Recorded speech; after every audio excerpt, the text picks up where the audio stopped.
அப்படின்னா உங்களுக்கு ஆக்சுவலா இது வந்து ரேடார் சிஸ்டத்துலேருந்து தப்பிக்கக்கூடிய ஒரு ஃபெசிலிட்டிஸ் வந்து இந்த 5th ஜென்ரேஷன் ஏர்கிராஃப்டில் இருக்கு. இந்த 5th ஜென்ரேஷனில் ஃபர்ஸ்ட் இருக்கிறதே வந்து ஸ்டெல்த் டெக்னிக் தான்.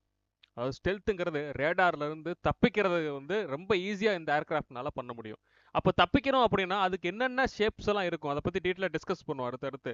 அதுக்கப்புறம் உங்களுக்கு இந்த வெப்பன்ஸ் எல்லாமே வந்து இந்த ஏர்கிராஃப்ட்டுக்கு வெளியே இருக்காது. எல்லாமே வந்து பார்த்தீங்கன்னா இந்த ஏர்கிராஃப்ட்டுக்கு உள்ளேயே வந்து வெப்பன் சிஸ்டம் எல்லாமே போயிடும். அதாவது நம்ம மிசைல்ஸ்லாம் இருக்குல்ல, மிசைல்ஸ்லாம் எங்கே இருக்குன்னா வெளியே இருக்காது, எப்பயுமே உள்ளுக்குள்ளே போயிடும் இந்த ஏர்கிராஃப்ட்டுக்கு.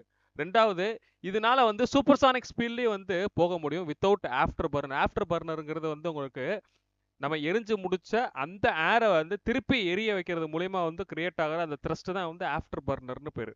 ஓகே, இந்த ஆஃப்டர் பர்னர் இல்லாமையே என்னால் சூப்பர்சானிக் ஸ்பீடில் வந்து இந்த ஏர்கிராஃப்டை, இந்த ஃபைட்டர் ஜெட்டை வந்து நான் இது பண்ண முடியும். ரெண்டாவது,